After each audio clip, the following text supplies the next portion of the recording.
Hi, I'm Beth Jacobson. And I'm Pam Lathrop. And this is the December edition of the Beloit Today Show. And we have 3 guests on our show today. Yes, we have Jim Van Bogart. He's going to be talking about how to sign up to be a candidate for the city council. Yes, so stay tuned if you're thinking about running for council. And then we're going to do our normal trip out to Edwards Ice Arena. I hope they have snow again. Yeah. But I forgot my ice skates this year. Oh. Well, the good news is you can rent ice skates there. Oh, that's perfect. Great. And then I will also interview Vince Chimay, and he's going to talk a little bit about holiday safety, how to be safe around the holidays, both for your home and also if you're driving in both winter weather and perhaps if you go to a holiday party, make sure that you drive safely. And speaking of holiday parties, Beth, where'd you get your sweater? Oh, Pam, I love your sweater as well. I think we got it at the same department store. I think we did. And I think I made a promise that I broke, which was never to wear it to work.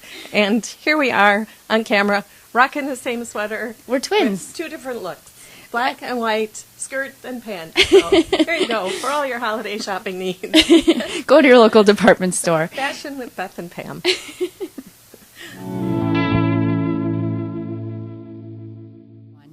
Hi, I'm here with Jim Van Bogart, and he is one of our current city council members. And we're here today to talk about how to run for council and what that entails. Jim, can you tell us a little bit about yourself? How long have you been on council? I've been a member of the council for, it'll be 9 years in April. And while on council, you've served in a couple different capacities. You've been, I think you were vice president when I came in. I've been vice president a couple times and president for a 2-year stint sometime a couple years ago. Yeah. So today we're talking about how to run for council because in January the campaign will open. So how many council members will be up for re-election, or how many positions will be open on the council next year? There are 3 positions that are up for election in the spring of 2013, and then a year from that point there'll be 4. So we alternate 3 1 year, 4 the next. And what's the process to become a council member? You have to get on the ballot, and how do you go about that? I think a lot of our residents are probably just go to the polls and vote. So what's the process? Well, the first thing you do is you need to go down to the clerk's office and pick up some of the information that she's prepared for people who want to be candidates. You have to be a resident of the city. You fill out the intent to run and some of the paperwork, and then you have to go out, and probably the biggest thing is to go out and get 200 signatures of fellow residents of the city of Beloit. There's a form they have, I think 10 signatures per form, so you have to get 20 of those and get those back in to the city clerk before the end of December. The advice that I was given and have given to others is don't just get 200, get 210 or 220 or 230. There's going to be some people that they don't know whether they're in the town of Beloit, in the town of Turtle, or if they're in the city, and you don't want to have your candidacy depend on at the last minute having to scurry around and get 5 more signatures to get them in for the deadline. So the signatures are verified by the clerk's office? That's correct. And after you've collected the signatures, then you're put on the ballot. And how does when I go, it's not in alphabetical order. So how do they select which order? Is it incumbents first, or is it? No, it's a random thing. They just draw. I'm not sure if they draw straws or if they draw your name out of a hat or something, but it's a random distribution. The incumbents don't get any benefit by being first on the ballot. And once you're on council, then you have a lot of responsibilities. What would you say to someone about the time commitment to being on council? And there is a small payment. Can you let us know what that is for being on council? Time commitment wise, the service on the council requires that you not only attend your twice a month meetings on Monday evenings, the first and third Mondays of each month. That varies a little bit if there's a holiday on that Monday. Then it becomes the Tuesday immediately after it. But so you attend the council meetings. You're also given assignments as a member of the various committees that exist, the alcohol commission, the plan commission. There are a number of other ones I'm sure that you're familiar with. But you need to attend those meetings. And then it's kind of as much time as you want to give to it, there are constantly groups that want to meet with a city council person, and you can go to those meetings, and you can't speak officially for the council or for the city, but they like to see their elected representatives attend various functions. So it varies quite a bit. If you're a council member who's not either the president or the vice president, the time commitment is a little less. It's also a little less during periods where we don't have the budget under consideration. If you'll recall last year, a year ago now, we had to eliminate 20 positions in the city of Beloit, and the number of meetings and all-day meetings and discussion that we had was quite large. But once that's adopted and once that's resolved, then perhaps it goes back to a lesser amount. So if you want an absolute number, I would guess perhaps 5 hours a week generally, but it could go much higher than that at different times. I remember those meetings. I was at most of those meetings as well. The difference is that I was getting paid to be there. That is a question that I asked you. There is a payment or some kind of stipend that you get for being on council. Can you tell us how much that is? Yes, it's about $4,500 a year total. That covers things that we have to pay for when we go to various dinner meetings, things like that. You get a little bit more for the president and vice president. I think the president gets $250, and the vice president gets $225, and the rest of us get $200 a month. And then you get a little stipend in addition to that. So you don't do it for the money. If you did an hourly rate, it's, I don't know, a couple bucks an hour maybe. Yeah. Now, if someone's interested in serving and they've been kind of thinking about it, maybe they watch the council meetings on TV and they think, wow, I could really do that. We have a wide variety of council members based on their background. Some people have law degrees, some people are social workers. What would you tell someone that's interested in serving their community that's kind of, hasn't made that decision yet? How would you tell them to go about making that decision? Well, I think I've seen a variety of counselors come and go. The ones that I think give you the best service are ones that have, or try to have, the best interests of the city at heart for the long term. If you're very hot button issue on one thing or another, that's fine. That can motivate you to run. But once that hot button issue is resolved, you're kind of, okay, why am I here? And so what I always tell people is you want somebody who's trying to look over the next hill or look 5 years from now or 10 years from now to make decisions to position the city to be in the best possible place it could be. So if you have a sincere commitment to public service, I'd encourage you to run. If you're a single issue person, you certainly could run, but be aware once that issue is resolved, I think you might find yourself a little bit disillusioned with the amount of time you have to spend to do the job well. So. Well, Jim, thank you for letting us interview you. Thank you for coming in today. And obviously, thank you for serving the community, being on the board. We encourage anyone who thinks that they're available to serve the community to run for city council. The packets are available in the clerk's office now on the second floor at City Hall. And staff's always looking forward to see who the new city council member is. You can start to solicit and circulate the nominating papers after the 1st of December. You can't do it till then. We're talking on Thursday before that. So. Perfect. So be prepared if you want to run for council. And Jim, thank you as always for being on our show. And we will see you on the next Monday, right? You're very welcome. And yes.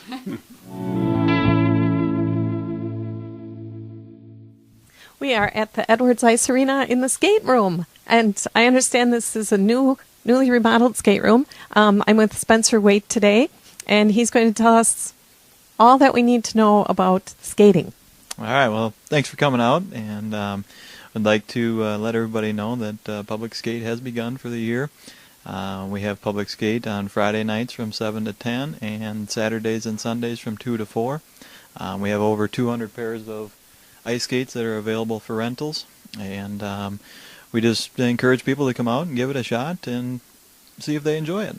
How much is the rental per skates? The skate rental is $4 for the rental, and then there's also an admission fee depending on your age. We have a youth category, a child category, and also an adult. But we also do offer family admissions as well, so we try to minimize the cost the best we can, but there is cost that is associated with coming out and enjoying the public skating aspect. Of course. Now, I know that the different hockey leagues use this rink as well, but you do have a certain number of hours a month, but you have some special hours coming up in the month of December. I understand about the Yuletide Glide, for one. Yeah, that's correct. Every month that we're open for operation, October through March, we have a special skate, generally themed around the holidays. This year, like you said, was a Yuletide Glide coming up here December 14th. And that is on a Friday. All of our special skates are on Fridays. And basically the difference is we have a DJ that comes out and plays music instead of just our stereo equipment. And then we also have prizes and games and things like that go on throughout the night. So just a little different flavor to public skate. That sounds a lot of fun. And I think if you bring a canned good or a food item, you can get in free, but you still have to rent the skates, right? It's actually, admission's free, and then skate rental required for it. Can you bring your own skates? Oh yes, we encourage you to bring your own skates because, like I said, we only have 200, approximately 100 hockey skates and 100 figure skates. So if you have your own, we definitely encourage you. It saves you some money too. Now, if a person would like to come out and watch some of the hockey games that are going on, I know we can get very involved with all the schedules, but typically, when do they play or practice? We have the Beloit Youth Hockey Association is our main ice user, but we also have the Rock County Fury Girls High School team and the boys Beloit Memorial High School team as well. Generally, the high school games are on Tuesday, Thursdays, and Saturday nights. But as far as the Youth Hockey Association, if you want to come, basically just about any weekend, Saturday and Sunday from 8 a.m. till 9 o'clock, there's games going on, and it's pretty entertaining to come out and watch some of the young kids play. It's their first taste of competition and things like that. So it's fun to see the kids get involved in that. Hockey by herd. What's that? Hockey by herd. Yes, pretty much. Yep, we all just run to the puck. So, but it's pretty funny to see the younger kids get started. Now, somebody has to maintain the ice for all of these activities. So what do we do to maintain the ice? We have 4 rink supervisors, and that's their job duty basically is to supervise the ice arena, but as well as be the Zamboni driver, which typically goes out, for sure about every hour and a half to clean the ice and maintain it and then get it back in good shape for the remaining users. How does a person learn to be a Zamboni driver? There's been a little training involved. It's kind of like driving a tractor. There's a lot of different buttons and gears that you need to learn. But, once you get the idea of it, it just kind of becomes like riding a bike. You just know how to do it. Someday we're going to have to ride the Zamboni. I don't know if they can film us while we do that, though. Oh, we can make that happen. Now, we wanted to briefly also talk about Winterfest. You have Winterfest coming up, in January, right? Yep, it'd be the last weekend in January. This year, Winterfest is going to be a little bit different. We're going to have our typical sleigh rides, volleyball tournament, snow golf event, things like that. We're going away from the carnival aspect this year. And we're just going to try to change it up a little bit and move forward and see what new items the public might like for Winterfest weekend. Can people get information on that on the city's website? We're working on the flyers right now, and we should have that done probably by the end of next week. And so, it'll be on the city webpage as well as our Facebook and newsletter, social media type advertising. Now, there's more to winter recreation than just ice skating and Winterfest. What else do you have going on? We have basketball. That's starting here the first week of January after the new year.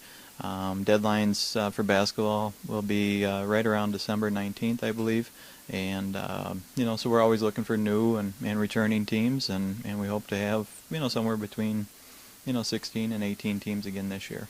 Well, I'm telling you, the pool might be closed, the playground's maybe not functioning right now, but you guys just never sit still. No, we continually move. It's always something different day to day, so it's kind of nice, to have a job that's that way, and not only the items that we talked about now, but once the snow comes, obviously we have our cross country ski trails as well. So there's a little bit of everything for somebody to try. I can't wait. And if you are looking for activities for the children, we do have birthday packages that people can schedule time on the arena. And who can they call for that information? They can call the Leisure Services office at 364-2890, extension 1, 2, or 3 to reserve those packages. Well, thank you, Spencer. I look forward to seeing you on the trails. Probably not on the ice skating rink, though. Have a good winter. All right, you too. Thank you.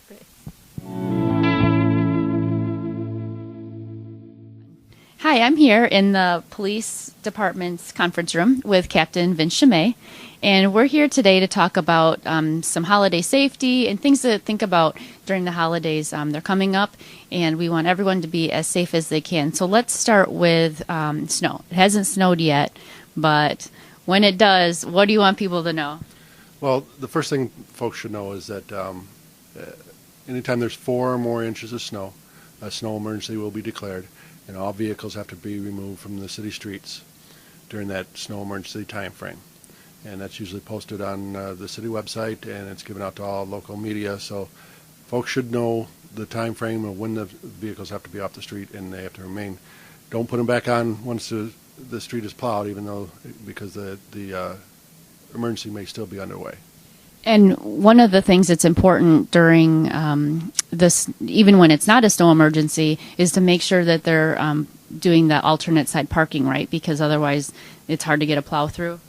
That's correct. The police department tends to increase their alternate overnight parking as we get closer to the winter season here, and that what that is that depending upon what the date is at midnight. So if it's an odd number, then you park on the odd side of the street, and if it's an even number, obviously on the even side of the street. So that's an ordinance that we should be following all year long, but specifically when there is a snow event or a snow emergency, because the plows are big vehicles and we don't want anyone to get anything to get damaged. Right. When we have like just a couple inches of snow and the plows are going to be coming out, the alternate overnight helps clear the streets a little better. Obviously, again, with the snow emergency, that means the vehicles have to be off the street during that snow emergency time frame. Now, there's some construction projects going on downtown. Can you talk about what we're going to do around the construction projects if there's a snow emergency? Well, in the 400 block of East Grand, due to the construction going on there, if there gets to be 4 or more inches of snow, then traffic will only be able to flow westbound in the 400 block of East Grand until the snow is totally cleared up. So they won't be able to turn east onto East Grand from State Street, correct? That is correct. Traffic will only flow westbound. So be careful if you're downtown during a snow emergency. Due to the construction and the construction fencing, there won't be room for 2 parking lanes and a snowplow and everything else. So we're going to adjust that when it happens. Hopefully we won't have to do that too many times.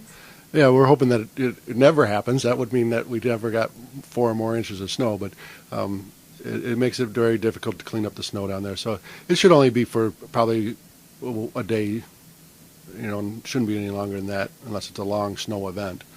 Now, we always want our residents to drive safe, and especially around the holidays. There's more and more holiday parties. Do you guys do any special enforcement? I know last year I think we got a state grant. What are you doing this year just to make sure that people are driving safe? Well, this year, in cooperation with a state traffic grant, we're working with Rock County agencies, in which on December the 14th, beginning at 7 o'clock in the morning until 3 o'clock in the morning on the 15th, there will be what we call an HVE deployment, high visibility enforcement. In Beloit, Janesville, Rock County Sheriff's Department, Town of Beloit Police Department will all be working together enforcing various looking for various traffic offenses. And because that's late at night, so it will be going all morning, all night. They'll be looking for, I'm sure, seatbelt violations. With that, they'll probably be looking for impaired drivers and then just driving within the safety limits that we normally incur, correct? That's correct. Speeding, safety belts, and then obviously the alcohol. And like I said, it starts at 7 o'clock in the morning on the 14th, so it'll run 20 consecutive hours from there. So it'll be both day and night. And if you see a lot of police officers out that day, it's like Vince said, or Captain Chimay said, it's a grant, and so we've gotten extra state money to pay for those extra officers, correct? That's correct. And part of the requirement is to have 3 officers working the same targeted area. And it could be 2 officers from the city of Beloit and 1 officer from the town of Beloit working Highway 213, say, which is Madison Road, and that would fulfill the grant. Sure. Now, it is the holidays and people are having holiday parties, and, in a perfect world, everything would always be safe. But could you give our residents just a couple more safety tips for when they're perhaps shopping or around their house during the holidays, just to make sure that they're being aware of their surroundings and behaving in a safe way? Well, and that's the first thing I always tell folks is that trust your senses, that if it doesn't feel right, there's probably something going amiss. But obviously when you're shopping, I always tell the females to try to leave the purse at home. Just take what you really need, your ID, credit card. If you do working with cash, then obviously try to limit it to just a wallet that can fit in your coat pocket or something like that. And obviously anything that you leave in your vehicle, make sure that the vehicle is locked, and preferably locked in the trunk so that no one can see it and get in that way. And same for homes. Make sure you lock your home. Make sure that you're being safe. Yes, yeah. Once you get home, yes, lock the doors. Extra lights on now that the shortness of the daylight is there. So when you remember that if you leave at 3 o'clock in the afternoon, when you come back at 5, 6 o'clock at night, it's going to be dark even for yourself. So you want that light there to help you. Sure. And as the police department always encourages residents, if you do have a neighborhood watch group, this is a good time to keep an eye out for your neighbors and your neighbors' homes. Like Captain Chimay said, it does get dark earlier in the day. And so if you're interested in having a neighborhood watch group, please call the police department. That's correct, yeah. If they just call 364-6801, and we can set them up with a neighborhood watch program. Is there anything else you want to talk about as far as holiday safety? No, I think we've covered everything. So happy holidays, and make sure that you're safe the holiday season. Drive safe. Enjoy time with your family. And thanks again, Vince. Thank you.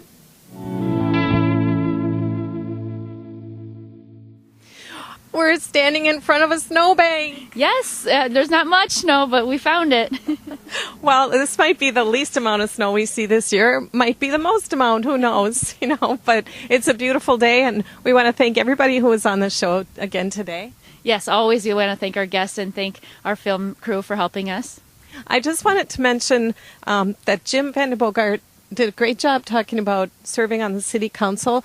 But, sometimes people aren't quite ready to take that giant leap into the political arena. So we just wanted to remind everyone that there are plenty of openings on city committees, commissions, and boards. And you can either get on the city's website if you just want to, put your foot in the water and see what it's like and serve on a board before you commit to the political aspect of it. That would be great. Either that or just call our office, 364-6614. We can get you an application. Those are unpaid positions, though, by the way. Yeah, and I post those on our Facebook page, so check our Facebook page. And as always, you can call either me or Pam, and we can help you maybe identify a board that might work for you or meet one of your personal interests. Speaking of Facebook, Beth, you do that every day, don't you? I do. We post to Facebook every business day. Mm-hmm. So if you aren't a Facebook fan or friend, whatever, please sign up for that also. Yeah, and you'll see how many meetings we have because I post whenever we have meetings. Well, there's a lot of different ways to